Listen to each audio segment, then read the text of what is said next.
يا رسول الله يا حبيب الله يا رسول الله يا حبيب الله يا نبي الله محمد يا رسول الله محمد. أعوذ بالله من الشيطان الرجيم. بسم الله الرحمن الرحيم. الحمد لله الذي أنزل على عبده الكتاب ولم يجعل له عوجا قيما لينذر بأسا شديدا من لدنه ويبشر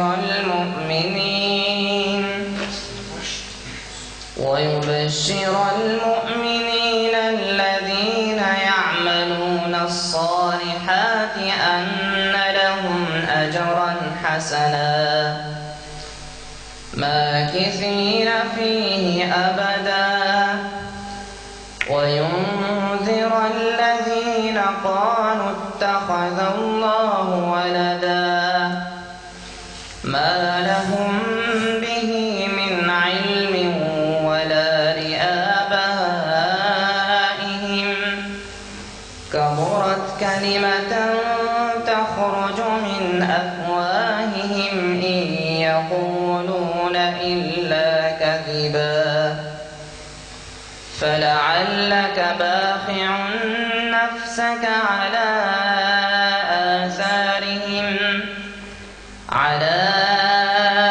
آثارهم إن لم يؤمنوا بهذا الحديث أسفا.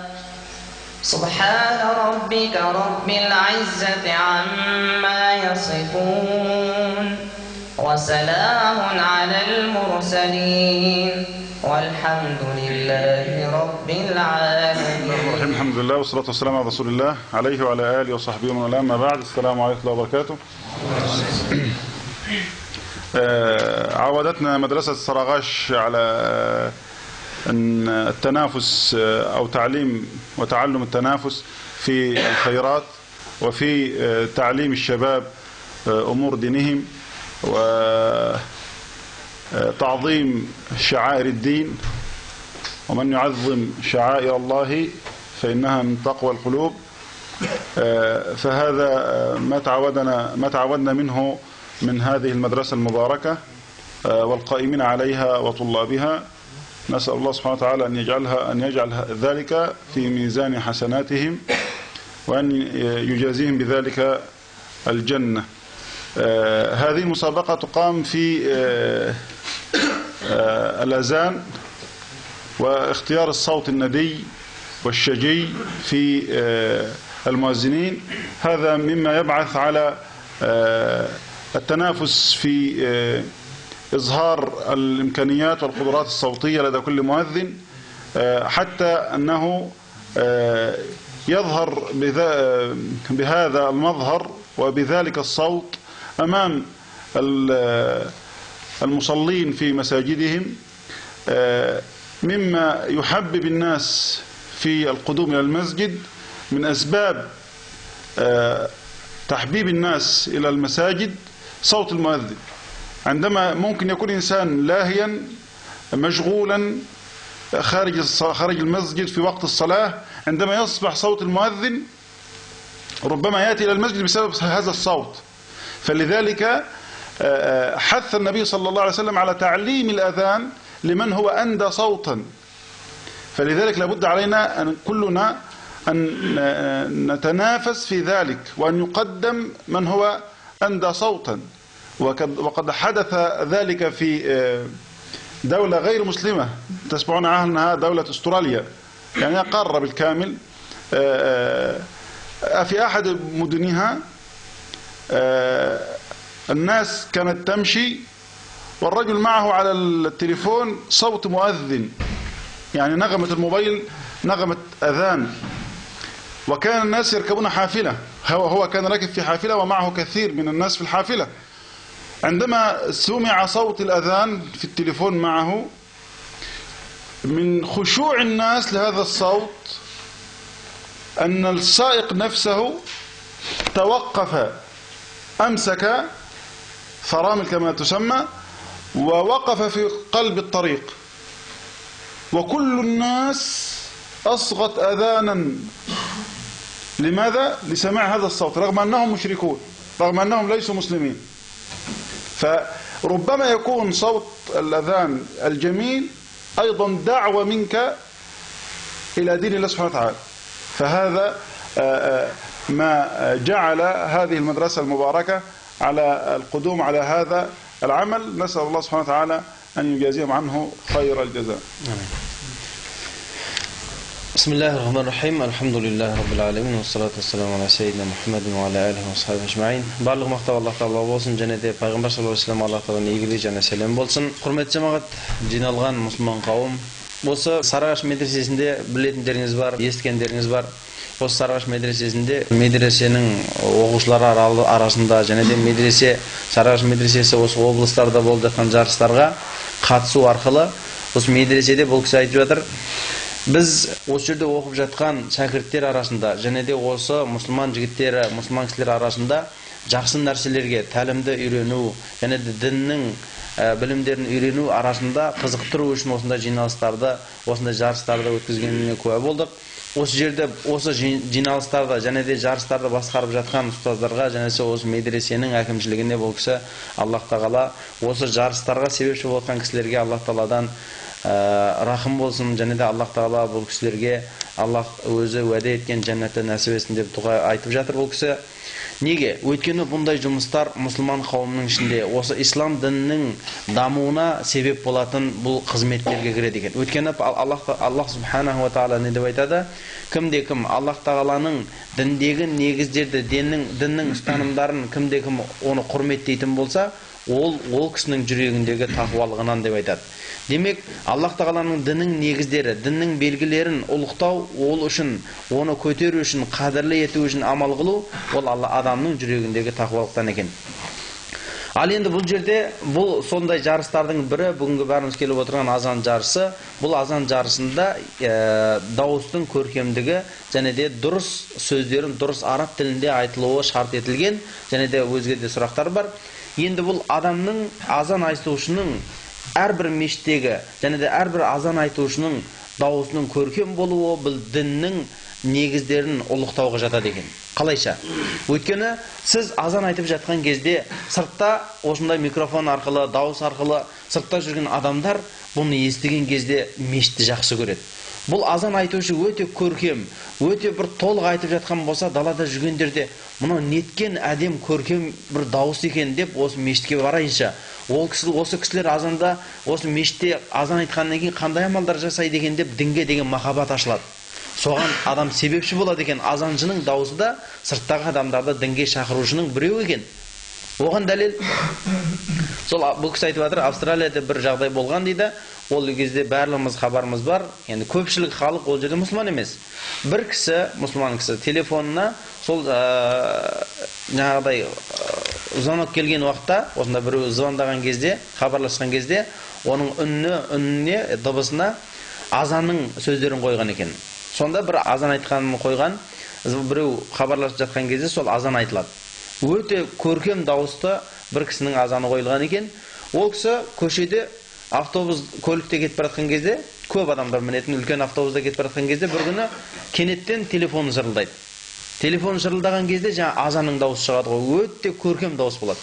Сонда дейді, ол мінген адамдар бұл дауыстан дірілдеп, яғни сондай бір өзгеше бір жағдайға түсіп қалады. Тіптен көлікті жүргізуші адамның өзі жолдың ортасында кетіп бара жатқан кезде бұл дауыстан сондай әсерленіп тоқтап қалады екен сол жерден.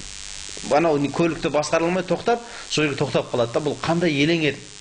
Енді бәріміз білеміз, бір жұмысты істеп жатқан кезде бізді өзіне тартатын бір жағдай болса, біз мына жұмысты тастап, екінші біз елеңдетіп жатқан бір жағдайға қарап қаламыз да, алдымыздағы жұмысты жалғастыра алмай қаламыз.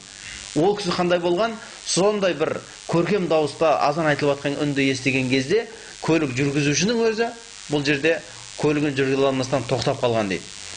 Міне қараңыздар, азан айтушының дауысы көркем болуы, және де өте толық тәрізде айтылуы, бұл басқа да қай жерде болсын сырттағы адамдарды, мешітке, дінге адамдарды, олардың ішіндегі махаббатты ояту болып саналады екен. Сондықтан бұл жарыста жасалып жатқан осы мақсатта, осы жерде азаншыларымыз осы сайысқа қатысқан кезде бұл біреуді жаңағыдай орнынан алу, біреу орынға қою емес, әлбетте. Осындай жарыстар арқылы әрбір мұсылман жігіттер, мұсылман кісілер осы жарыс кезінен алатын нәтиже ол көркем түрде азан айту. Сол азан айту арқылы да адамдарды дінге шақыру екен, иншалла. Аллах тағала осы келген ниетімізді, осы амалымызды өзінің алдында қалыс болған сауапты амалдардан қылсын, иншалла. Иншалла біз осы сайысымызды бастасақ, мына жерде бір 22 кісінің қатысушының аты жазылған екен. Осы кісілерді біртіндеп ретпен бойынша шақырамыз. Әр азаншыда сіздерге хабарланғандай, бұл жерде шарттары бар екен. Бұл жерде діни басқармадан жіберілген бұйрықта азан айтушы ең бірінші дауысы жағынан, даусының көркемдігі жағынан қараласын алады. Және де азан сөздерін айтқан кезде махражының дұрыс, араб тіліндегі махражының дұрыс айтылуы, және де азан дұғасын жатқа біліп, және де оны дұрыс айтуы. Және де азанның шығу тарихтары, және де басқа сұрақтар берілген, хабарларымыз болса керек. Осы талаптар бойынша сынақ болады, иншалла. Осыған мән берілу керек. Енді алғашқы қатысушыны шақыратын болсақ, иншалла, ол Хасан Нұр Мұхаммед дейді. Бұл кісі сол Дарбаза елді мекеніндегі мешіттің имамы. Бисмилла. Енді бұл жерде қатысушылардан барлығымыз пайдалануымыз керек. Мынау қатысушылар иншалла Аллах Тағаланың алдында сауапқа ие болады. Ал енді көрермендер, тыңдаушылар ше, бұлар да осы кісілерден өрнек алып, осы тыңдап, оның жаңағы нәтиже қорытынды шығару арқылы бізде сауап алуға болады, иншалла. الآن أذان الظهر أيضا أوصل سماعة المدرسة لأن إنه في نيتك أذان الظهر أيضا. Уақыт кірді ме кірген жоқ па? Бес намаз. Онда бірінші азан айтушыны жаңағыда сыртқы азанға да қосылсаңдар дейді, және де сол бес намазын азанға қосып жібереді. Аллаху акбар,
اللهم رب هذه الدعوة التامة والصلاة القائمة هات محمد وسلم فزيلة والدرجة العالية الرفيعة وبعث الله مقاما محمودا الذي وعدته ورزقنا شفاعته يوم القيامة إنك لا تخلف الميعاد برحمتك يا أرحم الراحمين. Азан айтушыға қандай сауаптар бар? Ол жайында не білесің?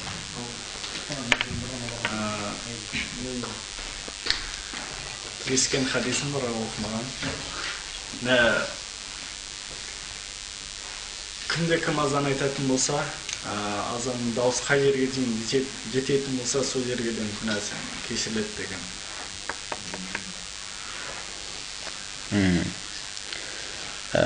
حينما يؤذن إلى مدى وصول صوته يغفر له ذنوبه.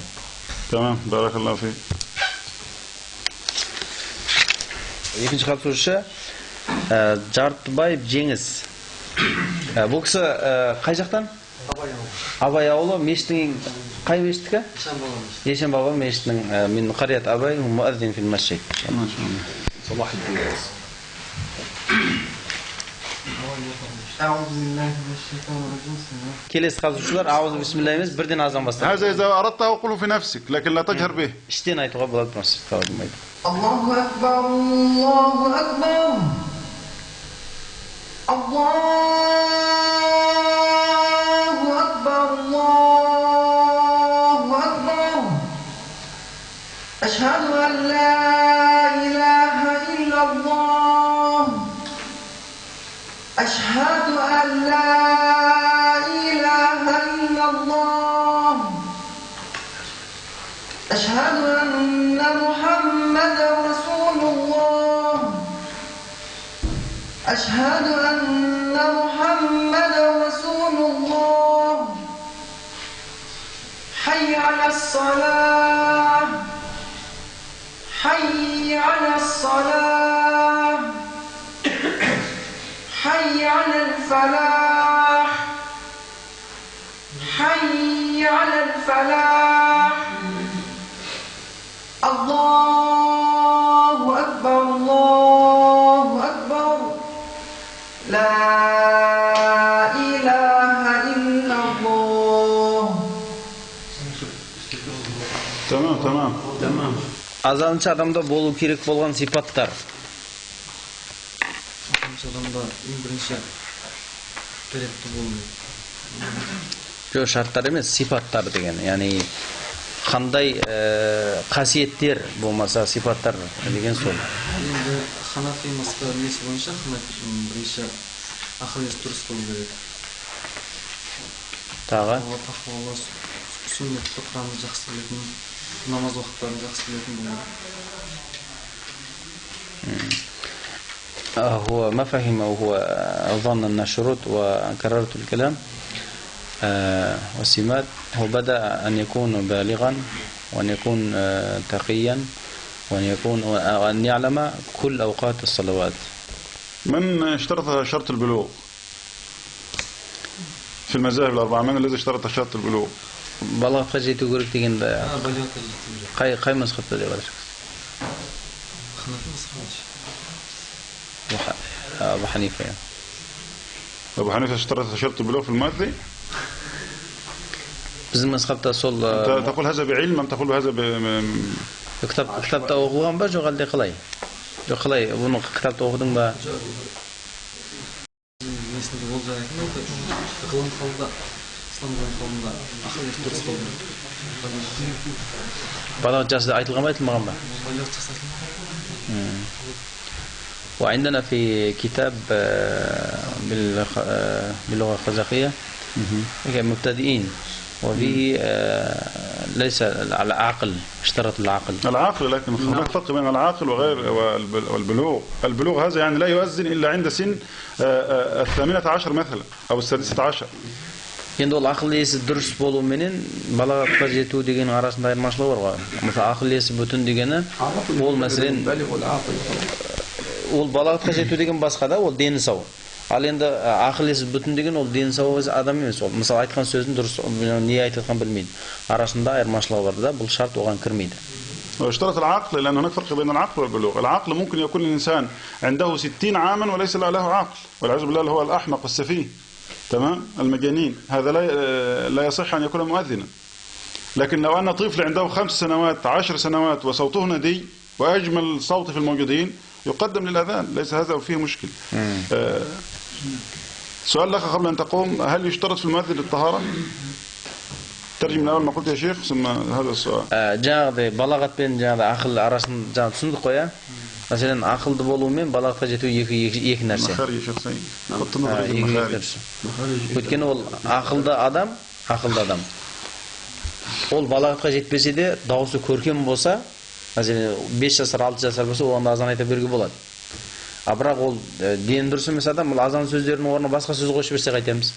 Онда болмайды. Ол басқа нәрсе да. Сондықтан ол екі түрлі шарт.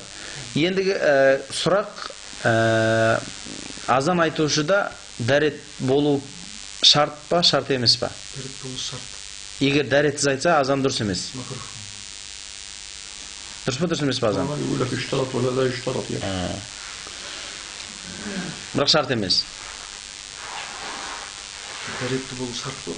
شرط ويقول اشترط أن يكون متوضئا. تمام بارك الله فيك جزاك الله خيرا. Жақсы рахмет. Келесі қатысушы Жарасов Дәулет. Бұл кісі қаяқтан? Ақжол мешіті. Аллаху акбар, Аллаху акбар. Аллаху акбар, Аллаху акбар. Ашхаду ан ла илаха иллаллах.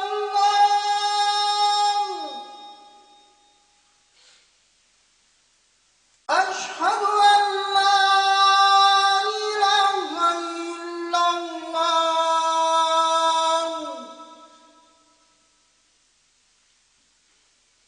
أشهد أن محمدا رسول الله.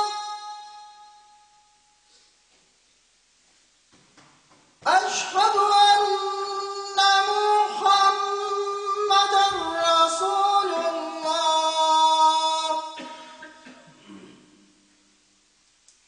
حي على الصلاة.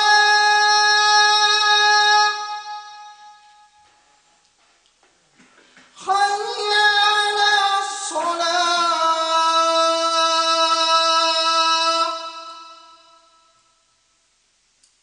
حي على الفلاح.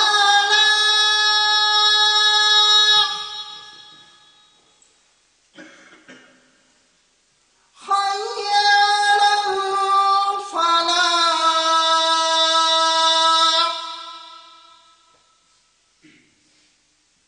الله أكبر، الله أكبر. لا إله إلا الله. Жақсы. Отырамыз. عرف واحد من الله أكبر من البداية عندي خطأ. الله أكبر جوك، الله أكبر، الله أكبر، الله أكبر، لا، الله أكبر، الله أكبر، الله أكبر، رو. Біз ескертіп атырда бұл кісі. Біз негізі азан сөздерін айтқан кезде бөлек-бөлек айтылатын жағдай бар. Болмаса екеуін бір қылып, кейінгі төртеу ғой, төрт жаңда. Екеуін бөлек қылып. Соны екеуін қосқан кезде арасы бір мен екінің арасындағы, mesela Аллаху акбар, Аллаху акбар өтіп атырда, Аллаху акбару бол керек та, екеуін қосқан кезде келесімен жаңдай қосқан кезде сол р фатхалы болмау керек. Аллаху акбара болмау керек. Аллаху акбару бол керек та. Аллаху акбар, Аллаху акбар бол керек та. Егер қоса тез қоспақ. خليه ينطقها مرة. قل екеуін қосып айтып көрші дейді қайдан. Аллаху акбар. Allahu akbar, Allahu akbar. تكرار. Tamam. Тағы бір қайталамыз. Allahu akbar, Allahu akbar. الله أكبر، الله أكبر، الله أكبر، الله. Аллаху акбару, Алла демейді, акбарудан кейін бірден ләм қосып кететін. Аллаху акбару, Аллаху акбару. Қайтадан? Akbarullahu akbarullah. Аллаху, иә. Сода бір сөздерінде қате бар деп атады, иә. ما حكم وضع اليد هنا في الأذان؟ Азан айтқан кезде қолды құлақтың жанына қойып айту, болмаса құлақтың үстіне қойып айтудың себебі, болмаса үкімі не?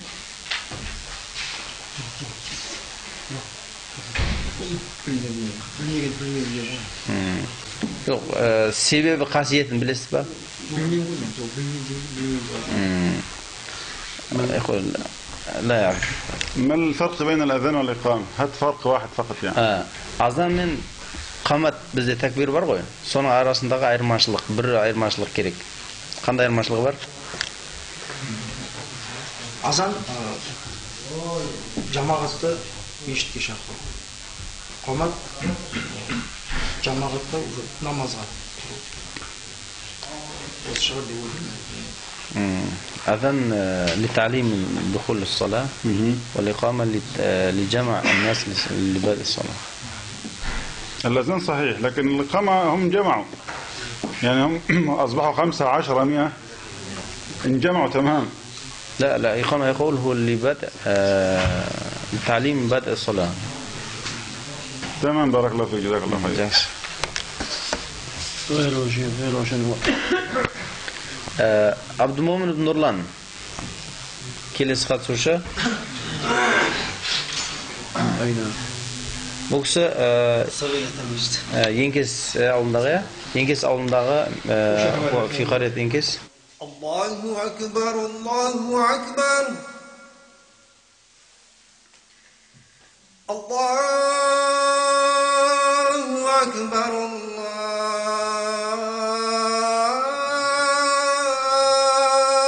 Allahu Ekber.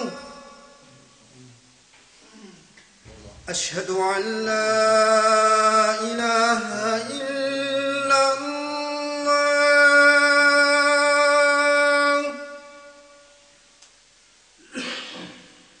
أشهد أن لا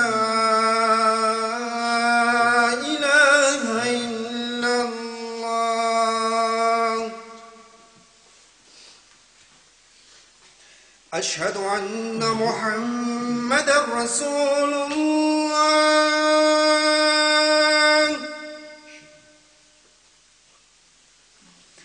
أشهد أن محمدا رسول الله. حي على الصلاة.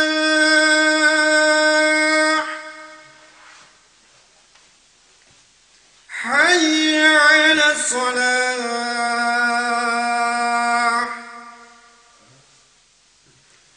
حي على الفلاح.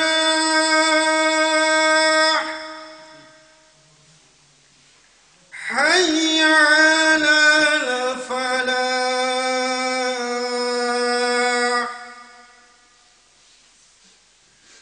الله أكبر، الله أكبر.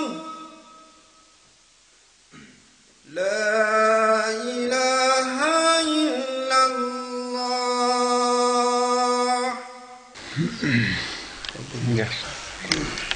كله عرف الأذان يعني إيه الأذان؟ لا أعرف الغلطة اللي عندنا الأول. حي على الصلاة ها حي على الصلاة آخر هو ها حي على الصلاة جو Azan sözlerinde katesini aytып атыр bu kişinin azan aytқан кезде azan sözlerinde bizde salatun menen falah деген söz var ya, hayya ala salah olmaydı. Өйткені salatun деген сөздің соңындағы әріп ол та, ол тоқтағанда ha, жұмсақ ha болып айтылады. Сондықтан salah болады дейді. Ал falahun сөзіндегі ha, falah ол басқа нәрсе. Екеуі екі бөлек болу керек. ما الفرق بين الأذان والإقامة؟ Azan мен فرقا واحدا. Azan мен takbirдің, қаматтың арасындағы айырмашылық.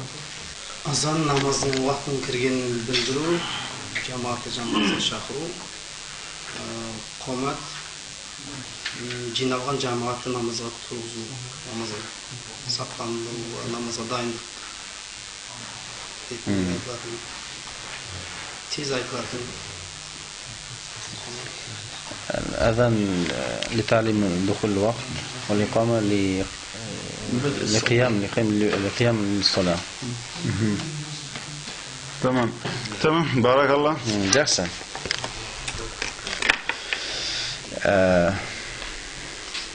على غيره نادي على غيره. هذا هو. Келесі қатысушы Асадулла Сейфулла. Бұл кісі қай жақтан? Дастан? Қарият Дастан. Аллаху акбар, Аллаху акбар. Allahu akbar, Allahu akbar. Ashhadu an la ilaha illallah.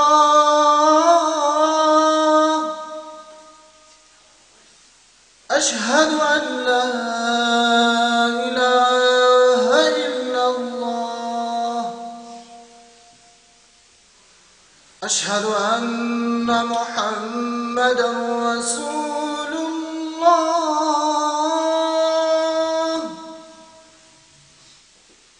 أشهد أن محمدا رسول الله. حي على الصلاة.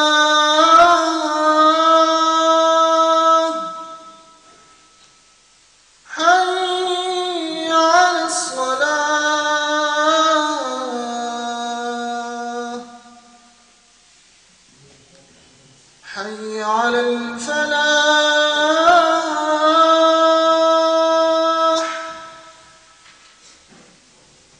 حي على الفلاح.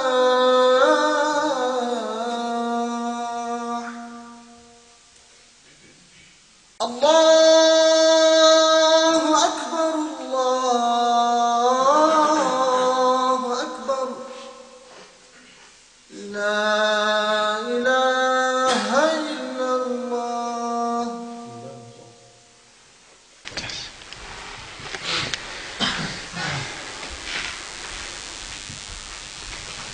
ما حكم الترديد خلف الإمام خلف المؤذن؟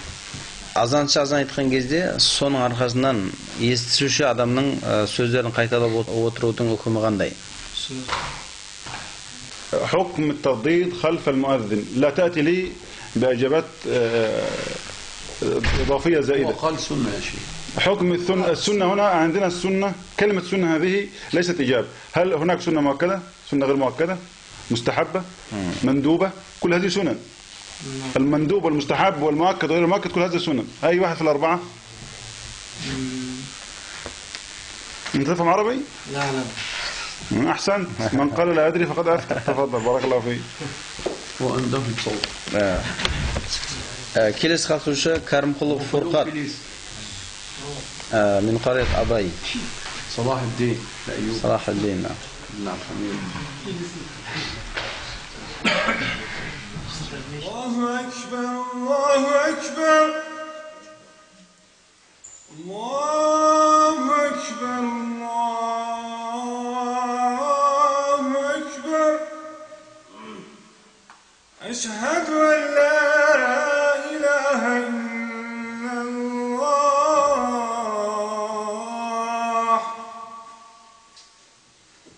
أشهد أن لا إله إلا الله. أشهد أن محمدا رسول الله.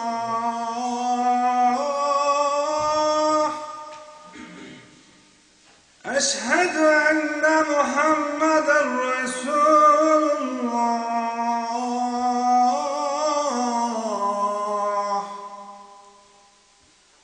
حي على الصلاة. حي على الصلاة.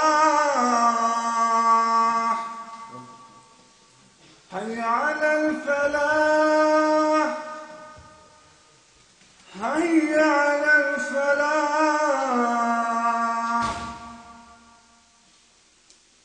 الله أكبر، الله أكبر. لا إله إلا الله.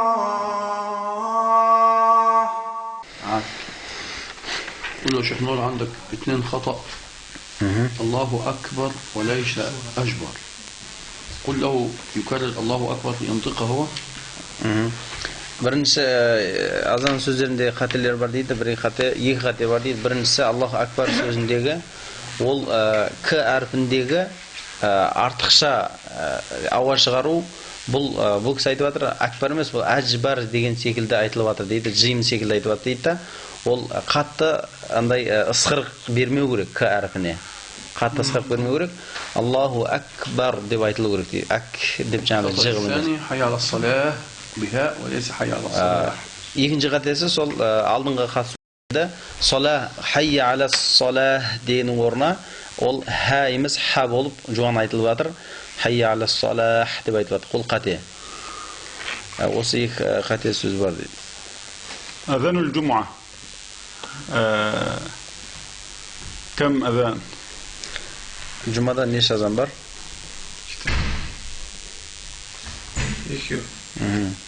الأذان أيام النبي صلى الله عليه وسلم كان أذان واحد أم أذانين؟ Бұл қашаннан бері екеу? Пeygamber Aleyhisselam кезінде біреу болды ма жоқ әлде сол кезден бастап екеу ма?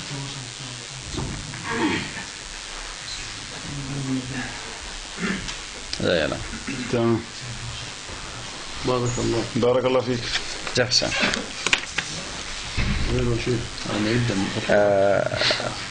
Тоқтаназар Мариб. Бұл Тоқтаназар Мариб бұл Абайдан, Қарият Абай. Аллаху акбар, Аллаху акбар. Аллаху акбар,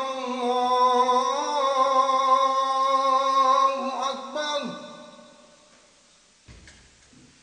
Ашхаду ан ла илаха иллаллах. Ашхаду ан ла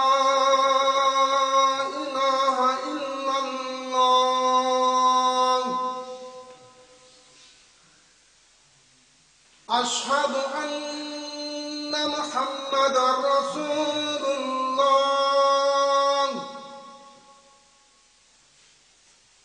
أشهد أن محمدا رسول الله.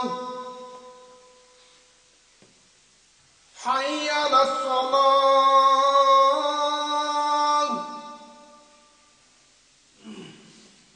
حي على الصلاة.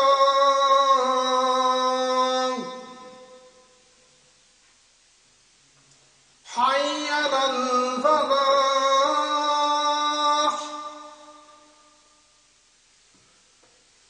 حي على الفلاح.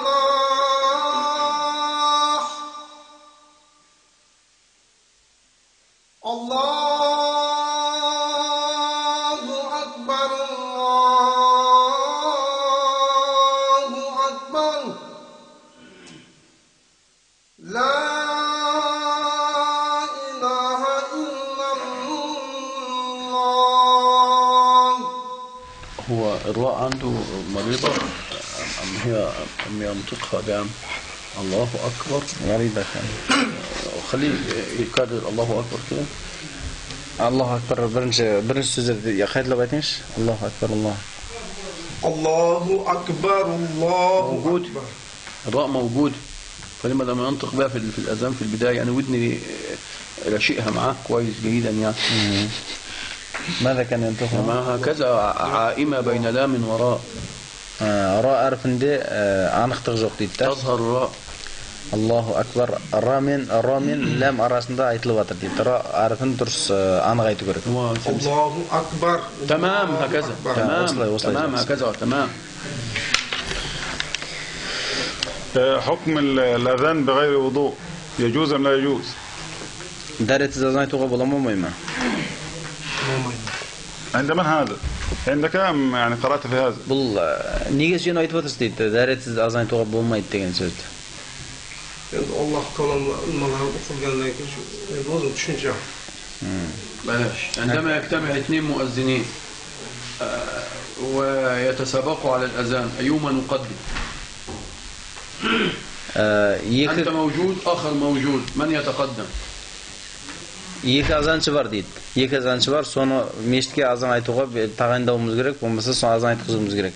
Қайсысы жағына қарап, біріншісін біреуін таңдаймыз? كل كبر السن أم حلاوة الصوت Жасы үлкен ба, жоқ әлде білімді ма, жоқ дауысы жақсы ма? Білімді болу керек. Дауысы да жақсы болу керек. قل عنده علم بأوقات الصلوات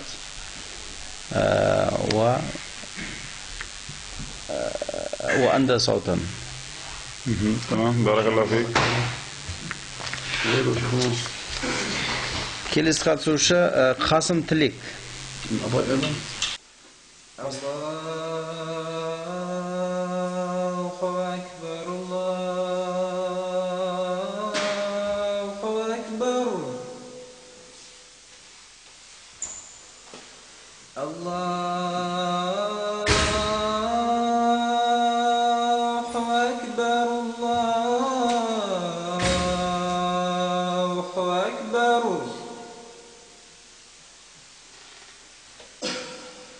أشهد أن لا إله إلا الله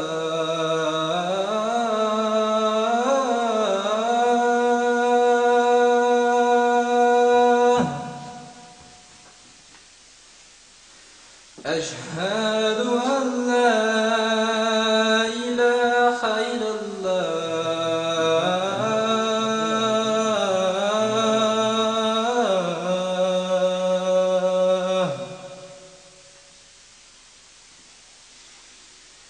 أشهد أن محمد رسول الله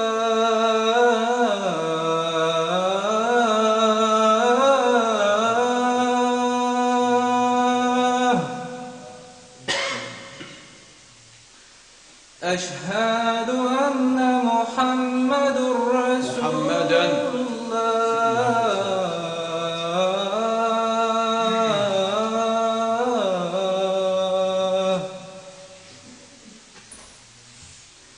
حي على الصلاة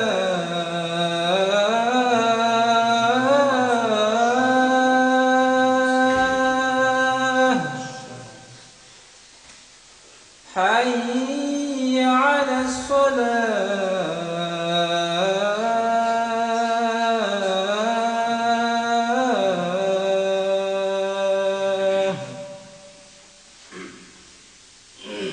حي على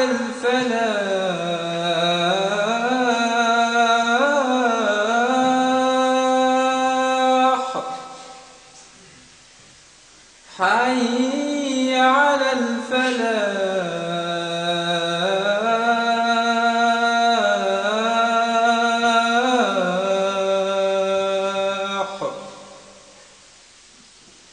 الله أكبر الله أكبر لا إله إلا الله.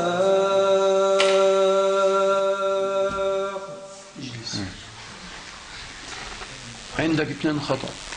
الخطأ الأولاني أشهد أن محمدا أشهد أن محمد لا خطأ. الهاء دائما مشبعة بالحاء. أشهد أن لا إله إلا الله هاء أشهد أن لا إله إلا الله إلا تجديد. شدد Шүрде сөзінде, азан сөздерінің шүрінде қате бар. Анық көрініп тұрған көп қайталанды. Бір рет қана емес, барлық сөзде қайталанып отырды. Біріншісі, Аллаху Акбар деген кезде Аллаху деп атырсын. Аллаху ол жіңішке болады, ху емес. Одан кейінгі Иллалла. Ашхаду ан ла илаха илалла емес, иля болса ол басқа мағына шығып кетеді. Сондықтан иллалла деп айту керек. Тәшдид шадда дегенді білеміз ғой, және де ашхаду анна Мухаммадан. Енді азанның сөздерінде сондай араб тілінде бар. Ашхаду анна Мухаммадан Расулулла. Мухаммадур Расулулла емес. Осы қателер бар. هو أولا يعني جزاكم الله خيرا جميعا، كل الذي يؤذن جزاه الله خيرا، بارك الله فيكم. أنتم لسان عجمي وتؤذن بهذه الصورة، هذا جيد، هذا يعني تحسب لكم ليس عليكم. وخاصة أنه يا شيخ سيد جاء من الصين، له 3-4 أيام فقط في المدرسة. ثانيا اللسان العجمي وتؤذن بهذه الكيفية، جزاكم الله خيرا. لكن نحن في مسابقة، الفرق فقط أننا في مسابقة نختار الأحسن، فهناك من هو أجود منه صحيح، لكن هو لابد أن نشكره، ولابد يعني نشد من أذره ونسمن عمله كما يقول الشيخ سيد. من أول مؤذن في الإسلام؟